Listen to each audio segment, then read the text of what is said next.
back down the fly here, in particular, 3 players that have the potential to win you your NHL Fantasy Hockey Championship. So once again, these aren't necessarily players that are top round guys, more the middle rounds and late rounds with smaller leagues. But this is definitely some of these players that have the potential to win you a championship, have the potential to sort of steal you games, and really kind of act as top level guys that just get drafted a little bit later. Not necessarily top names, obviously Hyman, Dahlin, and Kuemper. Not necessarily the guys you look towards to be sort of the star players, but there are certain elements to look at, especially with each one of these guys. We'll take a look at it through the ODPTS perspective, opportunity, durability, production, and team situation. And I do suggest whenever you do look at a player, those are the sort of the 4 main categories you look through it as. Obviously, they are all important, and then I think in the truth with all of it is that that's pretty much what it boils down to in the end is how well they play, how durable they are, what their opportunities are to play, and what on earth is their team doing to help out your player. So that's sort of what you want to do each time. And then finally, the last category will be the ADP, average draft position. So it will be definitely one to watch. So we'll get right into it, starting with Edmonton Oilers forward, Zach Hyman. So his opportunity, obviously left wing 1, right wing 1 potential, depending on what they do with Leon Draisaitl. Obviously Draisaitl did play alongside McDavid's wing last year, so it will be interesting to see whether or not Hyman fills the left wing role. Looking at a player like Puljujärvi to kind of play on that right side, but it will be interesting because obviously Hyman did play with Matthews and Marner last year, and he did play the left side, so I'd be curious to see where they end up wanting to stick him because obviously he does have the potential to play both sides. And then in terms of special teams, he will be a power play 1 guy where he will play alongside players like McDavid, Draisaitl, Barrie. So really guys that sort of excel, especially in the goal scoring area. And he's kind of that third or the second assist. Not necessarily he's going to get a lot of primary assists, but a lot of secondary assists. He's just going to rack up points through that. In terms of special teams, power play 1, of course, and penalty kill 2. So those with shorthanded points in the leagues, that's something to look for. Obviously, the more time on ice you can get, the better. And I think, especially with Hyman's speed and his grittiness, it does help on that penalty kill, especially because when you sort of dig around those areas, turnovers, shorthanded points pretty much come at a premium, especially with those kind of players. I do compare him to a player like Marchand in terms of his production levels, but I would be curious to see how he ends up doing with McDavid and Draisaitl this year. Taking a look at the durability side of it, obviously a little bit more injuries, as you can see alongside the big D list. So knee 2020-21, knee again in 2019-2020, ankle and hip both in 2018 and 2019. So you are going to be expecting an injury this year. He's not a rubber player, to put it nicely. He is going to get injured at least once, but I think with that, you don't necessarily have to worry about it. He's going to get you the points you need, and typically it's around mid-season, not coming into the playoff spot, especially as your playoffs are in later weeks. That's not something you need to worry about, but I do expect Hyman to get injured at least once this year. I hope it doesn't happen, but you can pretty much expect it if you're drafting him, which is also why his ADP is so high, mainly because people are assuming he's going to get injured, and they're kind of leaving him out because of it. But I think it's still a good pickup. The amount of production he'll have is going to be really excelling, especially alongside Puljujärvi, McDavid, Draisaitl. So we will be curious to see what ends up happening there. In terms of production, 2020-2021 season, he played 43 games, 15 goals, 18 assists, and a plus-minus of plus 19. So pretty good year for him last year. Once again, you start to look at the games played in terms of how many he's missed. So quite a few there. In 2019-2020 season, he played 51 games, 21 goals, 16 assists, and a plus 13 plus-minus. And then in the 2018-2019 season, 71 games played, 21 goals, 20 assists, and a plus 16 plus minus. So in terms of his offense, defensive capabilities, nothing that really raises any red flags. He won't be necessarily a point per game player, but he does have the potential to be one of the top guys, especially playing alongside a guy that pretty much averages 2 points a night with McDavid. And I think playing alongside a guy like that with the way Hyman plays will be quite the spectacle. And I think he won't necessarily get a lot of goals. So if it's a goals league, I wouldn't suggest him as much. He's definitely going to get his goals. Obviously 15 goals last year, 21 goals and 21 goals. But in general, if you're looking for a goal scorer, look for a McDavid, and then sort of look sharpshooter-wise like Line A or Ovechkin. But if you get the assist points as well, I definitely suggest Hyman, because the amount of passing he's going to do to a player like McDavid, he's going to skate it up the ice and then put it in the back of the net. Will be definitely something to look for, especially with a player like Hyman. Now we'll take a look at the team situation. So once again, it will be interesting to see whether or not they do stick Draisaitl on the line and put Hyman on the right side. He does play both sides, so it's not necessarily a disaster if they do. I would be curious to see what they end up doing there. And then with the re-signing of Barrie and Nurse, once again, it is a big sort of element for them. And they are a contending team this year. Even though Ken Holland's kind of disaster-ish, I think it is going to be a very solid year for the Oilers, but it will be curious to see what goes there. And then finally, the ADP. So on Yahoo's site, they have him at 128, and on ESPN, they have him at 130. So at that position, at least for now, it's definitely a steal if you can pick him up. If you can get him before 100, I think it's a steal.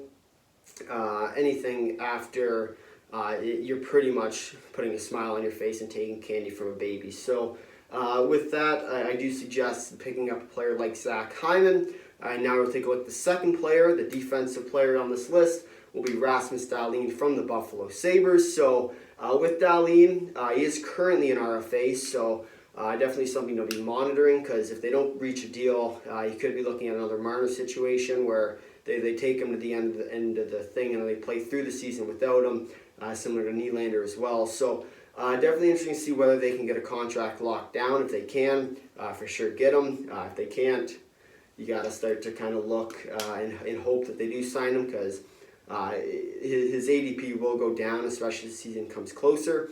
And I think if you can pick him up late, he does have the potential to go far. I wouldn't necessarily pick him up for leagues with plus minus, but any kind of league with scoring or points or some sort of offensive leagues, I do suggest picking up Dahlin, because the truth is this is pretty much all Buffalo has left. They got Skinner. Eichel's going to be gone pretty soon for picks, so you're not getting a lot of prospects there. And they're really trying to milk out Dahlin while they still have him, because obviously he will be the next piece to go. And as I said, with the opportunity spot, lefty 1, power play 1, penalty kill 1, it's definitely a player that they will look towards, and I think it is important to see sort of where he stands, because the truth is he is the face of the future now. So they kind of need him in terms of that. They lost Hall. They're going to lose Eichel. And then Okposo and all these other guys are starting to cycle through. So it will be interesting to see whether or not they will sign him. And I think it will be a big deal. But of course, that doesn't really matter for fantasy. All you need is to play. We'll take a look at the durability. Only one injury in the last 3 years. Concussion in 2019-2020. So with this injury, obviously concussions are a little bit of a red flag, especially because they can be long-term. Not necessarily injuries right now, but they come back quite often. So it will be interesting to see kind of where they go with that, but I think it is a pretty solid idea for them. And then in terms of production, obviously a pretty solid player. Hasn't quite found it yet. I think this will be the year to do it. He's going to get a lot of ice time. Nobody really fighting for his spot. Nobody really big coming up through the system. But it's going to be another Buffalo year. So looking at his 2020, 2021 stats, 56 games played, 5 goals, 18 assists, and a negative 36 plus minus. So as I said, being on a team like Buffalo, you don't want to pick him for defensive leagues because although he is on the ice a lot, he's on the ice a lot. So with that, it's difficult to sort of pick him, especially because he's not going to be on a very good team. Not a lot of good forwards, not a lot of good defense on there. So a lot of the goals are going to be going in while he's on the ice, especially when he's playing upwards of 25 minutes, 30 minutes a night, which he probably will end up doing because Sabres are trying to be a contending team without the sort of the idea of being a contending team. So with 2019-2020 stats, so this is where he got injured. 59 games played, 4 goals, 36 assists, and a -7 plus minus. So this was one of his sort of start years. He wasn't going to be going crazy there, but in 2018-2019 it kind of shows where his durability is. 82 games played, 9 goals, 35 assists, and a -13 plus minus. So with these guys, obviously it is trouble, but when he plays every night, he plays every game, I think it is very good for a fantasy manager to have. Obviously, it's not as much important for the forwards, or the skaters rather, but especially when you start to look at goalies where they're playing half games. If you can get a player that plays every night and you don't really have to worry about subbing him in or out, I think it is a very solid step in the right direction, and they don't need kind of getting babied minutes-wise. Obviously, players like Matthews gets the off days, but it is solid when you get a player that can play 82 games in a season. Looking at the team situation, we do have the Buffalo Sabres, of course. They are starting to lose guys, not necessarily a contending team, but that also means that they're going to give minutes to young guys. Young guys include Mr. Rasmus Dahlin. So I think it is very important for them to basically play him. I don't see them not playing him. He will be out on the penalty kill every night, power play every night.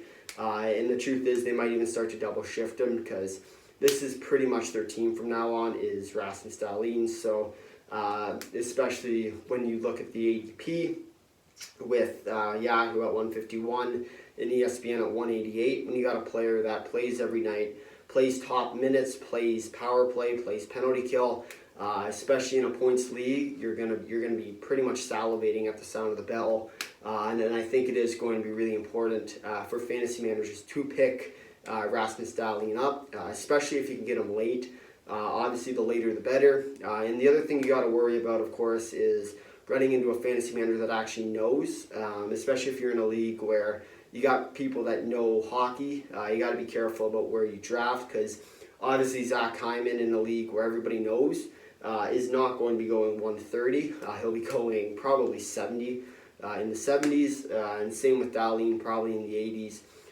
But I think the later you can pick up Dahlin, later you can pick up Hyman, later you can pick up Kuemper, obviously the better, but just remember to just keep in mind to be careful about where sort of these stats end up going, and especially because the more people that know is the more people that are watching these players, and it's basically a standoff to see who's going to bite first, and the person that does is going to be probably happy with themselves unless they pick one of these players too early, but I don't see that happening. The one player I do see getting picked too early will be Darcy Kuemper, who we will now take a look at now. So with Kuemper, Colorado Avalanche, recent pickup, opportunity, goalie number 1, starting goalie, and there's NSB, no serious backup, so you'll look at him to play most of the games in the season, obviously 82-game season. You could definitely see Kuemper playing upwards of 50 games rather, and obviously Francois is the backup, so we'll be curious to see that. The thing with Kuemper, however, is that he has not, he doesn't really play a lot of games. He's been sort of the double tandem with Ranton in previous years, with Aiden Hill in previous years. So we'll be curious to see whether or not they do decide to go heavy, or if they go after another goalie, sort of like what the Leafs, sort of what the Carolina Hurricanes are doing, sort of like what Boston's going to be doing with Swayman and Ullmark. So we'll be curious to see what goes on there. In terms of durability, last 3 years, 1 injury, lower body injury, 2020, 2021. So really nothing too crazy. He wasn't out for very long, sort of just a lingering injury, so nothing terribly serious there. And then for the production, he had a 10-11-3 record in 2020-2021, 907 save percentage and 258 goals against average. 1920, 16-11-2, 928 save percentage, and a 222 goals against average. And then finally in 2018-2019, he had a 27-20-8 record with a 925 save percentage and a 233 goals against average. So with that, obviously, pretty solid stats for a team like Arizona, who wasn't necessarily a contender. Not a lot of good defensemen on that team. Obviously, there are a few standouts, OEL, but of course he is now gone. So we'll be curious to see how he does on Colorado. And the thing with goalies is that you never pick the goalie, and this is what I always say with fantasy, especially with goalies. You never pick the goalie, you pick the team. So with Colorado, obviously they're a contending team. So I think it is going to be important for Kuemper to play, because if he doesn't, look for Francois to take over. And if Francois takes over, I do suggest picking him up as well. I like to avoid double goalies in terms of picking your team, because obviously when you look at goalies, you don't want to pick a guy that's playing half games a night, because that's just pretty much a spot wasted. So last year, for example, you stay away from Rask. Rask has a great year. Halak has a great year, but you're only playing them for half the time. Where you take a look at a player like, not necessarily Kuemper, but Grubauer, who's playing every night, and it just makes more sense to pick a player like Grubauer, who may or may not actually have better numbers, but you're picking the team to win, and overall it makes more sense that way. And then obviously team situation, Grubauer is out, picked by Seattle, signing in Seattle, so with that, one goalie, Francois, the backup. So I do look for Kuemper to have similar numbers to Grubauer, and Grubauer was a top goalie last year, so definitely something to see. In terms of ADP, Yahoo has him ranked relatively low at 22, and ESPN has him at 136. So with this, I don't necessarily see him going at either of these two. I see him somewhere in the middle. I don't think he dropped to 136. If he does, you got to pick him up at that point, because he'll be the next to go. With the one goalie team, it is important to get some of those guys early, especially if you have one goalie slot. If you have more than one goalie slot, you take a look at it. Maybe you go early, pick up a goalie relatively quickly, but you don't really need to rush in terms of goalies. I like Kuemper as the goalie, especially if you can get him mid-rounds, 60, 70. But if for your Yahoo fellas, I'd stay away from Kuemper, especially because he's going to get picked early by one of the bozos in your league. So kind of stay away from that if you can. He is a solid goaltender, but it is important to stay away from Kuemper early, because he's not going to be a top goalie. I'd much prefer Hellebuck if you're going to pick a goalie early, and I'd much prefer Vasilevsky if you're going after a goalie early. No sense in picking Kuemper at 22. I could see it going, say, in the 30s and the 40s, second, third, fourth round. I do suggest picking a goalie in like the fourth, fifth round, unless you're going after a goalie like Vasilevsky or Hellebuck. But other than that, it doesn't make a lot of sense to go after a goalie early. But with that, if you made it this far in the video, thanks for watching. If you like to drop a like. If you really like, consider subscribing. Tell all your friends about it. Leave a comment down below your thoughts on the 3 players I highlighted. Until next time, see ya.